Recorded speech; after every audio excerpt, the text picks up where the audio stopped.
life will pay any price you ask of it.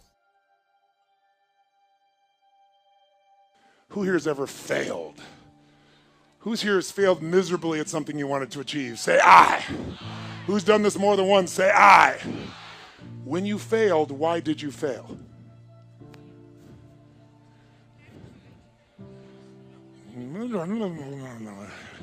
Why are you suddenly tongue-tied? Come on, tell you what. What did you used to say the reason you failed when you were bullshitting yourself? You know I know better, so you're not telling me the truth. What did you used to say? I failed because? Okay, good. I didn't have enough money. What else? Didn't have the right technology. Good, sir. Why'd you fail? I had the wrong people. They say I had the wrong leader. Isn't that interesting? It was the economy. Bad economy. Not enough time. Didn't have enough time. Now, I asked this question for the first time about 7 years ago. I was at this place called TED. Anybody watching those TED videos? And TED didn't have a website or anything at that stage. It was a very small program. It was done for about 800 people in Silicon Valley, most of them billionaire investors, the founders of Yahoo, the founders of Apple, the founders of a whole series of companies. And I was brought in, and they say you got 18 minutes, which my shortest seminar is 4 fucking days. So I'm like, you gotta be kidding me. And then before they introduced me, the guy who was introducing me wasn't the guy who invited me, and he was an English guy. We're good friends today. But back then he didn't know who I was. He thought I was a motivator. So he got up and he said, first thing he said to me before I went out there, he goes, nice to meet you. Don't have people do that jumping shit I heard you do. So he wants me to take these dead people and leave them dead in this dark room sitting. And I watched before I got up to speak, and there was a woman who was a genius, and she was teaching string theory, which is one of the most complex things on earth. And they gave her 18 minutes, and people were shuffling their feet. And at the end, they didn't even clap for her. They were assholes. They all thought their shit didn't stink. These are all the achievers of the world. So I walk out there, and the introduction he gives me is Tony Robbins is like a motivator, and he's helped a lot of sports people, so maybe he can, create some energy here. He had a very publicized divorce a few years ago. I couldn't fucking believe it. He really did say that. If you watch the TED video, he cut that out because he's embarrassed. So I got up afterwards and I said, God, it's a privilege to be here. I said, I didn't know that my divorce is very publicized, but my ex-wife is very happy. She has tens of millions of dollars, but I didn't come about that. I came to serve you. And then I was trying to figure out how to engage this room, so I asked them a question I just asked you. I said, who here has ever failed? And no one raised their hand in the whole fucking room. So I paused and I said, I know you're out there. I can hear your hearts beating. Who here has ever failed? And I demanded an answer, and then a few people raised their hand. I said, who here has ever failed? And now they started complying. So I said, great. When you failed, why did you fail? And they said all the things you said. Didn't have enough time, didn't have the right technology, didn't have the money, didn't have the contacts, had the wrong people. The people said we had the wrong leader, right? And then this voice in the darkness, the whole room was pitch black, says, I didn't have enough Supreme Court justices.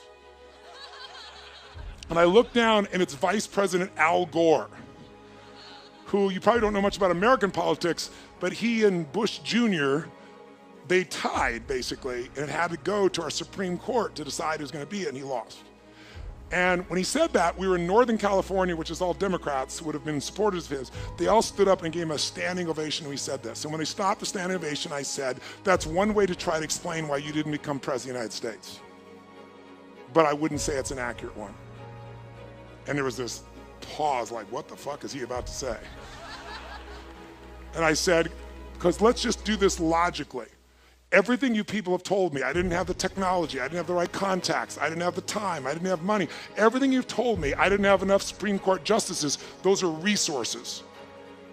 And so you're telling me I failed because I didn't have the resources. And I'm here to tell you what you already know. Resources are never the problem. It's a lack of resourcefulness is why you failed. Because the ultimate resources are emotional states. If you're creative enough, can you find the answer? Yes or no? If you're determined enough, can you find the breakthrough? Yes or no? If you're passionate, loving enough, can you get someone to help you? Yes or no? If there's no way that you're committed, can you find the money even if you don't have it, yes or no? So I said creativity, decisiveness, passion, honesty, sincerity, love. These are the ultimate human resources. And when you engage these resources, you can get any other resource on earth. And I said, so you told me all the resources you're missing and you hypnotize yourself into believing that you don't have what you want because you don't have the resources, when the most successful people in history had no resources, but they were incredibly resourceful, so they got the resources. Resourcefulness is the ultimate resource.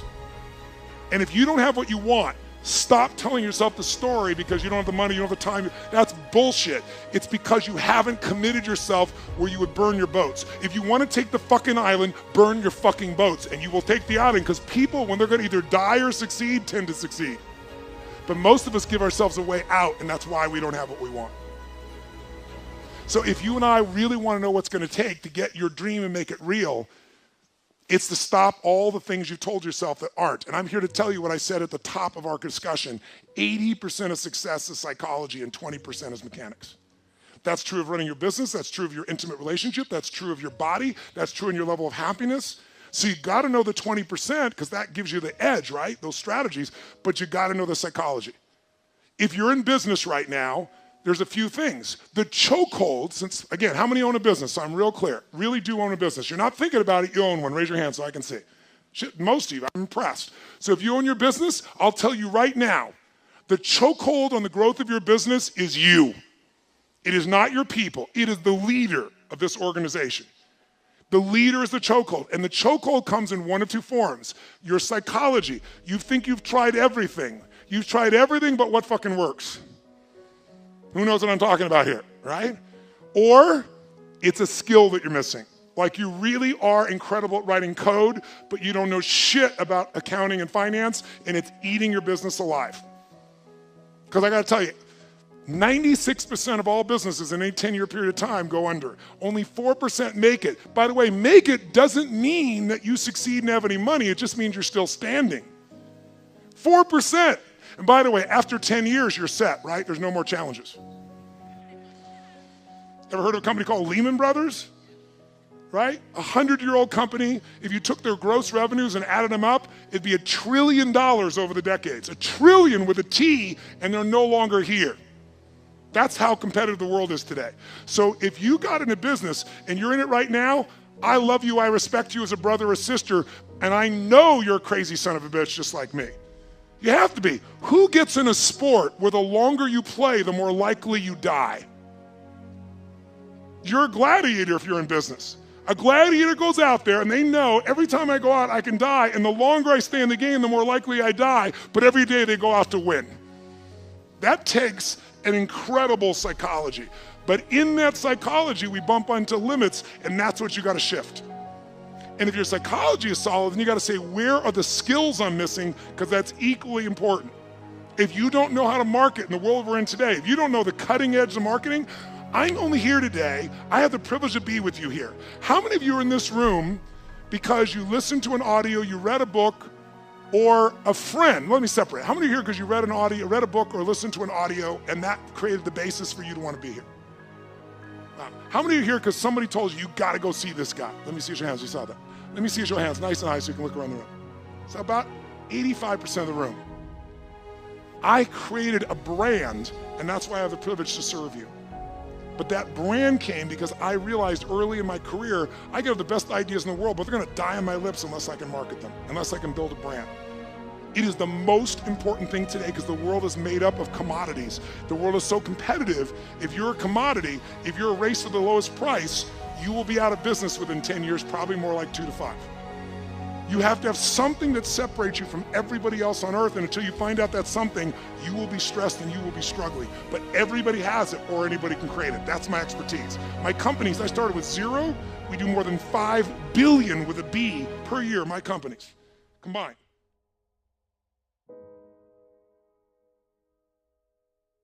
I had a mission, but I realized I have to master business or that mission is going to die. And you got to get that too. Because otherwise you're going to be one of the many, you're going to work your ass off and not have what you deserve. So this is an area that deserves mastery, not dabbling. And probably most of you in this room work your ass off on your business, and you're so working in the business, you're not working on the business. I know you know the difference. And if you do, you're not getting distinctions that are cutting edge. One right strategy can save you 10 years, but you gotta go get it. You can't just keep doing what you're doing and then pumping yourself back up. So you gotta get the skills. Marketing is one of those skills. Selecting the right people is everything. Who selected the wrong person, and as a result, it costs your business big time. Either in a partner, salesperson, something, raise your hand and say, I. You gotta develop a system, pick the right people, you live and die by that. And we all know it's not the person that you hire that hurts you, it's the one you don't fire. So knowing how to pick the right people, knowing how to train those people, knowing what you're gonna do in sales, knowing what you're gonna do in marketing, knowing what you're gonna do in the financial side of your business is everything.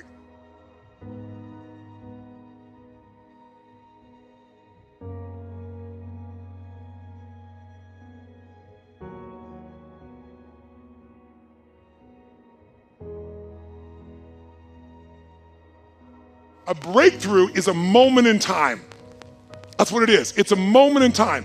It's a moment where suddenly what was impossible becomes possible. And what makes it possible is you take immediate massive what? Immediate massive what? Action. For that to happen, for the impossible to become possible, and for you to have action that's going to get results, really I found over the years, any kind of breakthrough that you're going to have requires three things to it. And if you never see me again, and you're ever in a place where you say, I'm sick of fighting this, I'm sick of not getting results I want, I don't want to just learn more, I want to break through. If you remember this and go back to this simple formula, and by the way, I've made this simple purposely. You know why? Complexity is the enemy of execution. The more complex you make it, the less likely you're going to execute. I'm so good at getting people to do things because I make it so damn simple, you can't miss it. So let's do it. What's it going to take to have a breakthrough? Before I tell you, let's have you think of an area where you once fought and you finally had a breakthrough. For you personally, what's an area where you pushed and pushed and pushed, you couldn't do it, and you finally made yourself do it and broke through?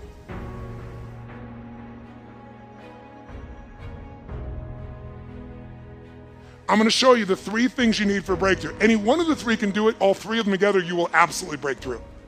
And I'm going to give them to you in reverse order of importance, meaning I'm going to tell you the least important thing first because it's the first thing most of you go for. It's not the most important, but it's very important. Now, before I do it, I want you right now to think of an area you want to break through right now. What's an area of your life right now that you'd like to create a breakthrough? How many can think of something you came here for? I want to change this. I want to rip this open. I want to transform this. I want to master this. Who's got an area of your life right now?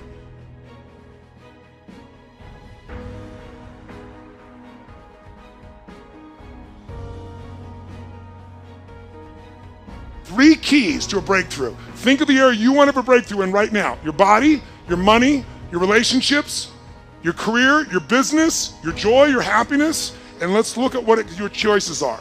First element, there are three S's for a breakthrough. First element most people are looking for is they're looking for the right strategy. They're saying, if I could find the right strategy, I could get this result right now. And by the way, my life, I am a life and business strategist. All I do virtually is seek out the world for fine strategies. I find people have been together for 60 years and they don't just love each other, they're intimate, they're passionate, they make love. And I want to know, what do they have different than other people? And I don't think it's luck, and I know it's not luck, and I figure out what their strategies are. They do things that excite each other. And I find out what those things are, and you can put them in anybody's relationship and it's reignited. I find people, I just got done doing a 4-year project where I interviewed 50 of the most wealthy human beings on earth, the greatest investors in history. And these are all people that started with nothing and became multi-billionaires. And I interviewed them, put it inside the book, the very best of what I've learned. I got a PhD from the people that control the world economy, from the Warren Buffetts of the world, from the Ray Dalias of the world. And once I knew what their strategies are, like right now, one of the strategies I put in my book, it's called Money Master the Game. And I believe it's in Australia now. I think it's coming. Is it here yet? A few of you have seen here? In this book, I got one of them to actually give me his strategy. And this man named Ray Dalio, he's the largest hedge fund in the world. This is a guy that rich people, they have money to give to a hedge fund guy. The big hedge funds are 15 billion. Ray is 160 billion. He's 10 times larger than anyone on earth. You have to have $1 billion net worth, and give him $100 million 10 years ago to even begin investing with him. Now he doesn't care how much money you have, he won't take your money. And I got him to give me the strategy that he has all of his personal money and he's never told it to anyone on earth, and I put it in the book because I convinced him you're not taking anybody's money anyway, so you're not getting, all the money you could ever take, you're taking, you're giving up half your net worth. I'm gonna give this to the average person. Anybody that followed the strategy last year beat the stock market. The stock market in the US was 13.2, it did 15.6. In October last year, his strategy, not mine, I just got it from him. The stock market, the Dow dropped 1,000 points in 1 month. It dropped 6%, this went up 0.2%. First 7 days of this year, the market was down 3%, this is up 1%. Right now, it's up 3.5%, the market's up, 2.25%. And in the last 75 years, it's made money 85% of the time. Imagine, and when it lost, it only lost 1.6%. And when it wins an average of 10%. If you could go to Vegas and win 85% of the time at 10% and lose 1.6, 15% of the time, how often would you fucking play? And it's in the book. That strategy you do once a year, you rebalance it, and you're done. That's how powerful it is, and it's only not worked twice, 2008 and in 1932, and in both cases it did twice as good as everything else, but it did lose money. Now, that's the power of a fucking strategy. But getting it from the best on earth, that's what I do. Now to do that, I spent time, energy, money, effort. It didn't interrupt me, I had to pursue it. I had to expect no answers, but I want the answer, and I got it. So I know the power of strategies if anybody else does. But I want to tell you, most of you want to lose weight, you're looking for the strategy. You want a relationship, you're looking for the strategy. You look at business, you want your strategy. All good things. The right strategy, save you years, save you decades. Convert results in minutes that you would have struggled for forever. So I know the value of strategies. But with all that I just said about strategies, they're not the most important piece to a breakthrough. Because think about it, 70% of the United States is overweight. I don't know the current number in Australia, but it's starting to catch up to the US. Most of the world is catching up to the US. We've polluted everybody else with the same lifestyle. And so guess what? Is it really that hard to be fit and strong? Is it so complex that you'll never understand it? Is that why? Is the strategy complex for fit and strength, to be fit and strong, yes or no? Is it like so unique and special that only the 1% can afford it? No. In fact, don't you have to work your ass off to avoid the information that can make you fit and strong? In fact, today, God forbid, if you wanted to go work out and be trained, how far would I have to leave this building to get to a place where they would train me? How far? There's one right over there, isn't there? And we'd probably drive there. God forbid we'd actually walk to the place we're going to work out and shit, right?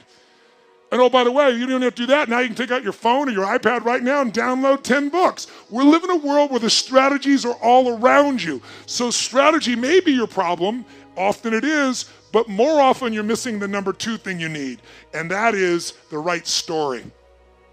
Because the story you have about your life, or about your business, about the area of your life that's not where you want, the area you're breaking through, your story is what's making you be stuck. What's a story? It's a belief that you tell yourself over and over again, like, I don't know what the salt is, I don't know what the salt is. And you tell the story so often you believe it.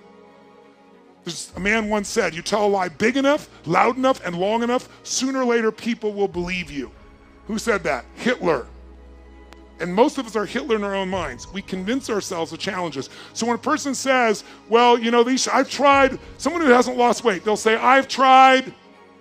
Come on, what do they say? I tried everything. Bullshit. If you tried everything, you'd be fit and strong. Well, I've tried thousands of ways. Thousands? Name them. Well, I've tried hundreds. Name them. Well, I've tried dozens. Name them. Well, I did do these 2 stupid things that don't work over and over again. Mine was, I'm big boned. I am big boned, but I was 38 pounds heavier with the same bones. So we often say things that are true to back things up. They are true, you're big boned, but that is not why you're fat, right? So the story keeps us from it. If you don't have the relationship you want, what's the story? All the good ones are gone, and they're gay and I'm not, or they're not gay and I am. That's the story. The story is there. In fact, write this down. The only thing keeping you from getting what you want, the only thing keeping you from getting what you want is the story you keep telling yourself about why you don't have it. The only thing keeping you from getting what you really want is the story you keep telling yourself about why you don't have it yet. Here's what I say. Divorce your story and marry the truth. Divorce your story and marry the truth. And don't make it one of those divorces where you revisit with your old past belief system again. Divorce it, cut it off, and marry the truth. The truth will set you what? But you got to develop the empowering story, because without that, now some of you think an empowering story is the one that allows you to keep going at what doesn't work. I'm not talking about a story where you cover your ass and explain that you're still going to achieve what you want someday in the future, because no one can argue with that because the future's not here, but really you're not doing anything to change significant. Who knows what I'm talking about here? Say I. So you got to find a story that's going to empower you to act, a story that's going to get you to find the breakthrough, because otherwise, with a lousy story, you'll never find the strategy, or you'll come up with a reason why it's too expensive, you can't get there, you can't access it, or you'll even get the strategy and then half-assed apply it just so you can reward your story that says it doesn't work because I tried it. Like, it's all bullshit, it's bullshit, it's bullshit, it's bullshit. Jumping and doing something different in your head. Of course it's not going to work, you're not doing it. It's self-fulfilling. How many follow this? Say I. So I want you to get, this is the secret.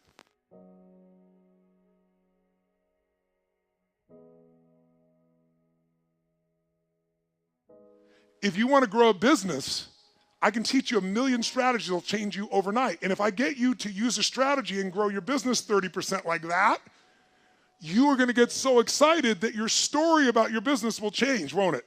You're like, I can rip this open. I'm going to make this thing 100% more profitable. That's why 80% of those people, I can grow them 30 to 130%. Because once I get into momentum, people's story changes. And when their story changes, the third and most important thing changes, their state. Because that's what really changes it all. And that's why when I first came in the audience, I was listening to what you wanted, why I changed all my content today to give you what I delivered. Because I realized since you want so many different things to have a breakthrough, the most important one is state.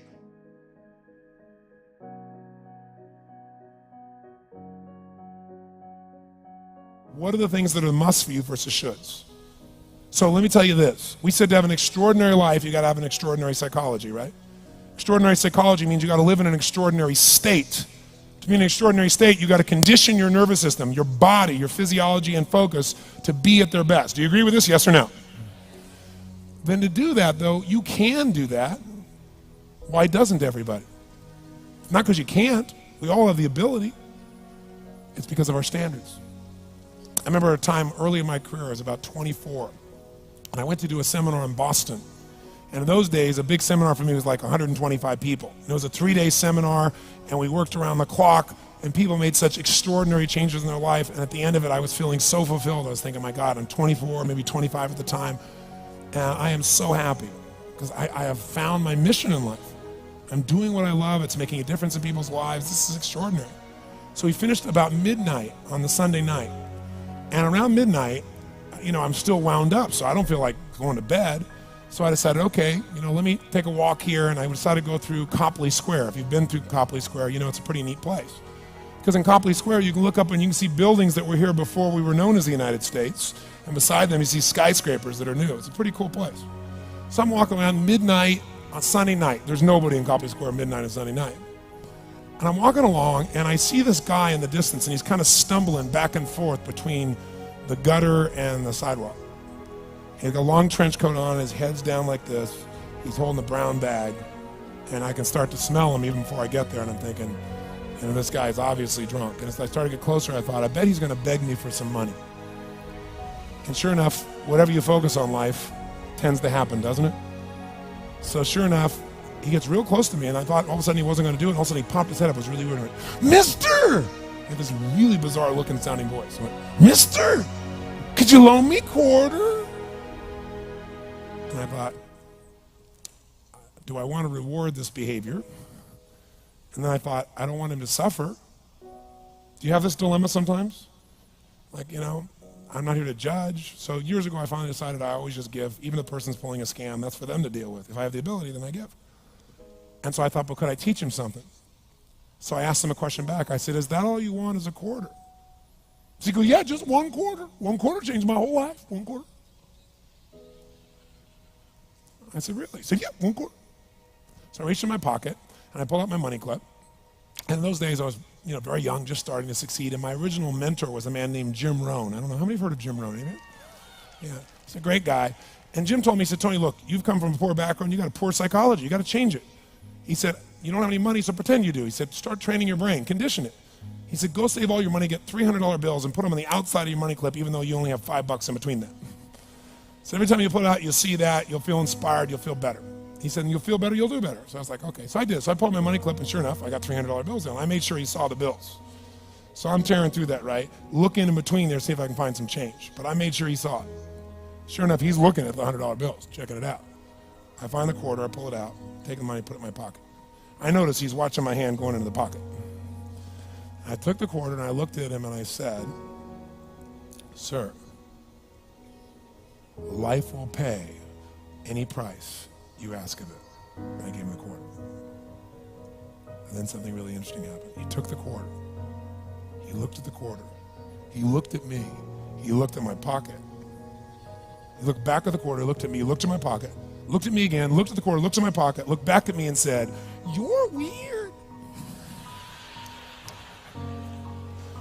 And then he shuffled on off like this, right? And I thought to myself, wow, what's the difference between him and me? I mean, I was 24, 25 at the time, doing what I love most, have my mission in life, and he's in his early 60s, drunk on the street begging for quarters. What's the difference? And I thought, well, maybe God's blessed me because I'm such a good person. I thought, and he's such a bad person, that's such bull. And I thought, wow, maybe the answer to that question is what I just told him. Life will pay whatever price you ask of it. But you know what's interesting? You got to ask intelligently. In the Bible it says, ask and you shall what? Yeah, pretty good formula. You ought to look into it. But you know what? It says ask and you shall receive, but I'm sure it meant ask intelligently. I'm sure that's what God meant. I'm sure he didn't mean bitch and you will receive. Whine and you will receive. I don't think that was the instruction. Now, if you were going to ask intelligently, there might be 5 elements of that. Number one, you'd have to ask specifically, wouldn't you? You wouldn't ask in a general way. People do that all the time. They go, I want more money. Fine, here's $1, get out of here. Very often you're getting what you're asking for. You're just not aware of how general you're asking. Clarity is power. The more clear you are about exactly what it is you want, the more your brain knows how to get there. Your brain is a servo mechanism. It's like a bomb. Those bombs, those missiles, they have a servo mechanism. So if the target moves, it knows what the target is, it follows it. Your brain, when you condition it, knows exactly what to go for and it'll find a way to get there. Do you ever buy a certain outfit or a certain car and suddenly see that car outfit everywhere? How many of you have had that experience? Say, aye. How come that car outfit's everywhere? It always was everywhere, but now you notice it. And the reason is because there's a part of your brain called the reticular activating system, the RAS. That part of your brain determines what you notice and what you don't notice. Your brain spends most of its time trying to make sure you don't notice because you'll go crazy if you notice everything. But when you decide what's most important to you, your brain goes after it. Everyone I know who's successful builds what I call an RPM plan. An RPM is built on the metaphor that the way to get from where you are to where do you want to go to the fastest is you got to build power, like in a car, RPMs. And the R stands for they know the result they're after. They know what they want precisely. If you don't know exactly what you want or you let yourself get beyond that into something general, you're not going to achieve it. Clarity is power. You got to know the specific result you're after. What do you want? If you can't answer that question right now in your personal life, in your body, in your relationships, in your finances, in your spirituality, then you're not going to be as fulfilled as you want to be. Today we're going to have you answer one of those questions at least. The second part of it, you got to know P, why you're doing it. Because you know what? You may get a big goal. Somebody says, I want to make $1 billion. I want to bring peace to the earth. Why? Because as soon as you come up with a goal, all the obstacles show up. Unless you've got enough emotional drive to break through that, you're never going to discover what it really takes. So you got to get yourself past that. And the way to get past that is have enough reasons. Reasons come first, answers come second. This man did not know what he wanted. He did not have enough reasons. To ask intelligently, you got to ask specifically. To ask intelligently, you got to know why you want it, have enough drive to make it happen, enough juice to make it happen. If you don't have enough reasons, you will not make it happen. And the M is, what is your massive action plan?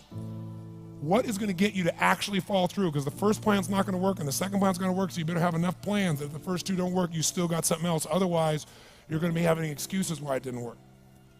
So asking intelligently requires that. So if we're going to be extraordinary in our results, we've got to be in an extraordinary state. We've got to know what we want, and we got to go use it.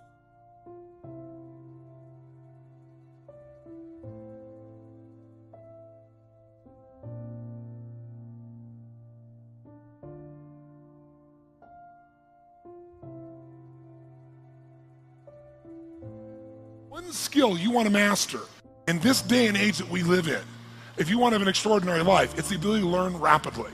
Because today, there is more opportunity to do more things, learn things, create things, experience things than any time in human history. But most people are way, way, way behind the times unless they grew up with technology and learning. So I would like to start this morning by showing you the strategy for learning. What is learning? So if we take a human being, and this will be a drawing of a human being so you can see that again I majored in art. Magnificent, isn't it? So if we take a human being and we want to be able to have them learn something, what is learning? Well, learning is the creation of, and here's the key word, of a relationship. Whenever you learn something, all you're really doing is creating a relationship between two things. So if I want to learn something, say, how do I learn this? It's not figuring things out. That's how most of us think of learning. Learning is not figuring things out. Learning is the creation of a relationship between two things. Something you already know, the known. Something you already know, it's in your head already, you understand it. And a relationship between the known and the, what would you guess? The unknown. Because the minute you link something you understand to something you don't understand, you now understand what you didn't understand. Let me give you an example to become much more clear. The best teachers throughout human history were teachers that used metaphors or similes. I don't know what your religious belief is, but I'm not here to tell you what to believe religiously. But I'm personally a Christian, and there are a lot of great teachers, and Christ clearly was one, because thousands of years later, here are these great teachings. When Christ wanted to teach fishermen how to bring people to the Christian church, did he say, I want you to go out and be a headhunter? Did he say, I want you to go out and recruit Christians? Did he use the word recruit, yes or no? No, because they have no reference. There's nothing related to recruit to them. But since they were fishermen, he said, I want you to become fishers of men. And instantaneously, they understood the entire process of recruiting. What do? You throw a little bait out, and they start to bite, reel them in, right? They understood the entire process because he related something they wouldn't have understood, like how to recruit somebody for a church, to something they already understood, something they already knew. How many follow this? Say aye. How many of you saw the movie Dances with Wolves with Kevin Costner? Did you like it? It's been a long time. Now, do you remember in that movie there was a scene where Kevin Costner meets these three Indians for the first time? He's sitting in his own little camp, and these three Indians come in on horseback. Do you remember that? And it's the first interaction with the Indians. And it's kind of a tense moment, because he doesn't know if they're going to attack or what they're going to do. And they come up, and they're just standing there. And he looks up at them, and they look at him, and there's this moment of silence. And all of a sudden, the Indian goes, and he searched 10 million files and goes, nope, no knowns in there. Right? And the other Indian goes, and he's like, I don't know, right? So he says, well, hello, how are you? And they hear, they search their files and find nothing. So then he does something really smart. He starts doing this. He bends over like this, takes his fingers like this, and he starts moving his leg like this. It goes, buffalo, buffalo, buffalo. And the one Indian looks at the other Indian and he goes, he's been drinking too much firewater. Remember? And the other Indian goes, no. And he goes, buffalo, buffalo. And the one other Indian, he goes, And he puts his fingers up like this, doesn't he? And he goes, tatunga, tatunga, buffalo, tatunga, buffalo, tatunga, buffalo, tatunga. What happens? He now knows tatunga is, and they know buffalo is. Immediately there's learning, because he figured a way to get across something they both knew, they both seen on the plains, and linked to something they didn't know, tatunga or buffalo, depending upon their life experience. Now, whenever you don't learn, it's because someone is trying to teach you in a different way. And the different way is, I was a good student in school. I liked learning. Until I got to junior high school, where I liked all subjects until I got to there, when math became algebra, geometry, and trigonometry. Because when I got there, I totally hated it. So I had no motivation to really learn it. And with no drive to learn something, you don't. But then secondly, since I wasn't driven, it was also the class that usually had the most homework. And if you didn't end the homework and you came in the next day, it was like being in a foreign language class. The hypotenuse of XYZ over, and all I'm hearing is, my brain's searching, going, I don't know what that is. So then I would raise my hand to ask a question, which is not a good thing to do in that environment. So I'd say, well, what is a hypotenuse? And they go, oh, that you don't know? That's really like that you don't know. So if you want to learn something, if you're not learning, it's not that you're not smart. It's not that you can't figure it out. It's that the person is explaining it using references you don't have. So I've learned things like quantum physics. I've learned things like nuclear power from physicists. I'll say, okay, explain to me how that's like an orange, right? How's that at least like a solar system? Something I understand. And sure enough, once they make that linkage, you got it. You understand the relationship. You understand what things are.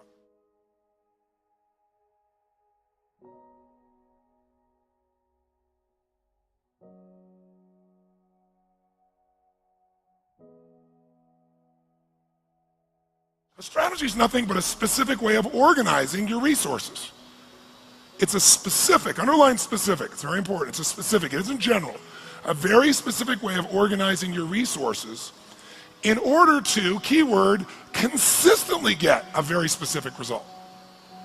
So it's a specific way of organizing your resources in order to consistently, not once in a while, consistently get the result you want. Now, what is a resource? Well, it depends on the environment you're using a strategy in. Is time a resource, yes or no? For getting the results you want in your life, yes or no? Is human emotion a resource?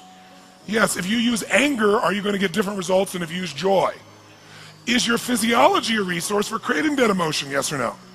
What about the pictures you make in your head? Is that a resource? Is what you say a resource? Words a resource, yes or no? Sure, so there's unlimited resources, but the way you organize those resources determine whether you're broke or rich. Your time, your mental focus, your attitude, the way you work or don't work, where you spend money or don't spend money. See, it's not can you be rich or poor, it's just strategy. The problem is most people are unaware of what their strategy is. Most people have an excellent strategy for having too much month at the end of the money. Excellent strategy, and it's very effective, and it consistently produces that result, doesn't it? How many have ever mastered that strategy in your past? Say aye. But if you organize your resources differently, can you always have an abundance of money, yes or no? Sure can, but it starts with the resources, what's going on here and here, because that's what determines all your other behavior. If we change your mental and emotional pattern, it'll change the way you earn, it'll change the way you spend, it'll change the way you do everything. So the ultimate strategies are mental and emotional, because they shape everything else. See, if you're fit or fat is a strategy. You may not be doing it consciously, but there's some way you specifically organize what you eat, when you eat, how much you eat, whether you move or not, how you move, how you sleep. See, all those things determine whether you're fit or fat, whether you've got low energy or high energy. Are there specific ways of organizing your resources, of what you focus on, what you breathe, how you feel, how you move, how you eat, that will consistently cause you to have low levels of energy, or even bad? Are there strategies of dis-ease, that if you consistently do this, you can count on having disease in your body, yes or no? Are there strategies of energy and health, yes or no? We're going to focus on those tomorrow. So there's strategies for anything. Are there strategies for having consistent passion and love in an intimate relationship, do you think, yes or no?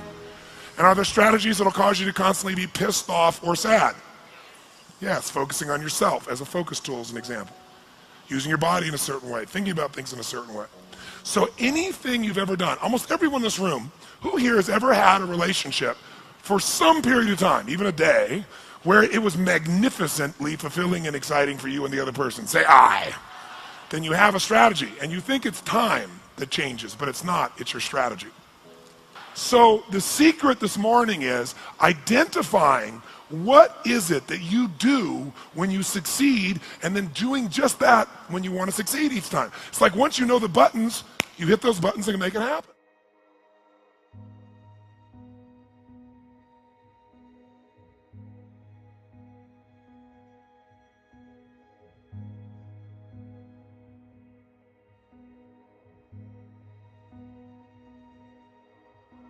I've always wanted to know the answer to a question. I've been obsessed by the question of what makes the difference in people's lives. I was not popular in school. I loved people. So I was passionate about figuring out what's the difference in people. Why is it that some people are given everything? The type, they really do have parents that love them, that are there for them. They have tremendous educational background. They have all the economic resources, and they end up spending their life going in and out of rehab. They had all the resources. And then you meet somebody who's been, abused, or no one's been there for them, or they've been physically abused or sexually abused, or the worst things you could possibly happen to a human being. And they turn out to be some of the finest human beings you'd ever meet in your life, who are out there working to help other people and make a difference. So we all want to believe that our lives have turned out because of our biography. And the reality is we can all find people with a horrible biography who have an extraordinary life, and we have people with an extraordinary biography who have a life that none of us would want to trade with. So what's the real challenge? And I believe that the challenge in relationships and in life in every area is emotional fitness. That it starts with how emotionally fit you are in a relationship. And there are patterns that make people emotionally unfit. There are patterns that make people frustrated. There are patterns that make people depressed. There are patterns that make people angry. There are patterns that make people feel sorry for themselves. And there are also patterns that make people compassionate, playful, physically passionate, emotionally strong. There are different patterns, and they stand out to you when you've been around that many people. So I've had now 50 million people get my books and tapes, but I've been with 3 million people face to face from 80 countries. And when you're around those many people, the pattern becomes clear. And I've been able to use those patterns. And that's what I want to kind of expose you to tonight. And frankly, I think these patterns are common sense. But how many of you notice that common sense is not too common? Everybody's like, oh yeah, that's simple. But a lot of people say, I know this stuff. Well, if you're not doing it, you don't know it. You understand it. And understanding and $3 will almost get you a cup of Starbucks these days, It's really nice to understand things, but that doesn't change anything. You got to get in your body and actually do it. But I've learned enough of these patterns that now, over the last 20 years or so of the 30 years of my career, I'm the guy that gets the call when the fire starts. When the athlete is burning down on national television and something's got to be done right now to turn them around. And, I either get them or I don't. And for 30 years, I've gotten them. That's how I've built my reputation. And that you've got to produce results right now. And I'm able to do that because of an understanding of these need structures I'm going to talk to you about. Or I get the call when the child is going to commit suicide, or the adult. And in 30 years, knock on wood, I've never lost one suicide in 30 years. That doesn't mean I won't someday, but I never have, not one single time out of the thousands of suicide attempts. And it's again because of understanding these needs I'm going to talk to you about. I get the phone call, in the middle of the night, true story, and it's the President of the United States saying, Tony, they're going to impeach me in the morning. What should I do? And I say, could you have called me sooner? True story, So in the experience of looking to make those changes and looking at how to change, same thing in relationships, couples that are gone, the films that I wanted to make with Chloe, I said, let's not make films with couples that have troubles. Let's make couples that look like they've gone beyond the edge. By anybody's estimate, there's no way to turn it around. Because by that extreme, when someone watches the film, they look at their own life and they go, oh my God, these people can do it. And they did here, I could do it too. That's the contrast we want.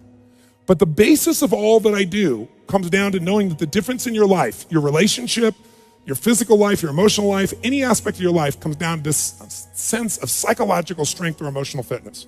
And what I mean by that is this. Discipline never works long term. Never. What works is when you become addicted to something positively new. You trade one addiction for another. When you shift from having to doing something to wanting to do something. So our focus is how to make that happen. But I'd say this to you. If you want to change a relationship, the number one thing you have to do is master your own emotions. If you don't do that, forget it. There's no hope. And what's wonderful, though, is it's easy to do if you know how. But none of us have ever been taught really emotional leadership, emotional management is the very minimum, much less how to direct and shape ourselves. I don't mean faking your emotions. I don't mean pushing them down. I don't believe in positive thinking, although you may think that from watching, some of the media coverage. I am not into positive thinking. I'm not here tonight to tell you to go to your garden and say, there's no weeds, there's no weeds, there's no weeds, there's no weeds. I'm very clear that I believe that life is about leadership and being truthful to yourself. And so I believe, number one, that the mandate for any great relationship and the mandate for anybody to lead their own life and not be a follower is you got to see things as they are, but not worse than they are. Because that's where most people go. That's where they go in relationship. That's why they start to tear it down. That's why the relationship starts to break down, because people get scared when it isn't working out and then they make it worse than it is so they don't have to try. Because they don't want to try again and be disappointed. They don't want to feel that sense of rejection. They don't want to feel that sense of failure. So most people make it much worse than it is. People tell me all the time, oh, I'm skeptical or I'm pessimistic. I say, no, you're gutless. It takes no guts, it takes no courage to be a pessimist, to say it's not going to work, to try to find out what's wrong. What's wrong is always available. It's always what's right. So I'm not into positive thinking, but I am into intelligence. And intelligence says, see it as it is, don't make it worse than it is. I mean, people all the time say, my problem is I'm big bone. No, you're freaking fat. Tell the truth. You know, what is this big bone story? You know, the only way it gets better is if you can see it as it is. Don't make it worse than it is. Don't try to make it so it's impossible to change. That's not true. It's not true at all. The second mandate, I think, to changing anything in your life, to leading your life, is once you see it as it is, not worse than it is, then you got to see it better than it is. Because that's the thing that's missing from most relationships. There's no vision. I mean, without a vision, in the Bible it says people what? Perish. And when a relationship has no vision for greater than where they are, that relationship is going downhill, if not destroyed. I believe that every relationship, every part of life, every part of a human being needs a compelling future. If the future's not more compelling than today could be tough, but if the future's compelling, we can get there. And that's what every leader does. And every one of you in this room, and I know some of you are here, I guess, from the general public as well, just for your own relationships, I really acknowledge you for it. But I know that you're from the military here, I know the therapists here, people from all walks of life, you're all leaders. What's your job? To lead. Your job is to help people see it as it is, not worse than it is. What's your job? Help them create a compelling future. See it better than it is, so there's a reason to give my all again. Otherwise, there's just no juice. There's no energy. Why? They'll go through the motions, complain with each other, not really believe it's going to work, and nothing will change. And then finally, the third step that we've all got to do if we're going to change our life or anybody else's is make it the way we see it. And that's where strategy comes in. I try to take things that are complex and make them as simple as possible. I've noticed most people in the psychological world try to make it as complex as humanly possible. Because it makes us feel so sophisticated when we can talk with all these complex words and elements and so forth, and we can really, we got our degrees and we're somebody. But you know what? That doesn't help anybody. So I look for a nickel word to get to the heart of something. I'm trying to take something complex and make it simple so that people really will apply it.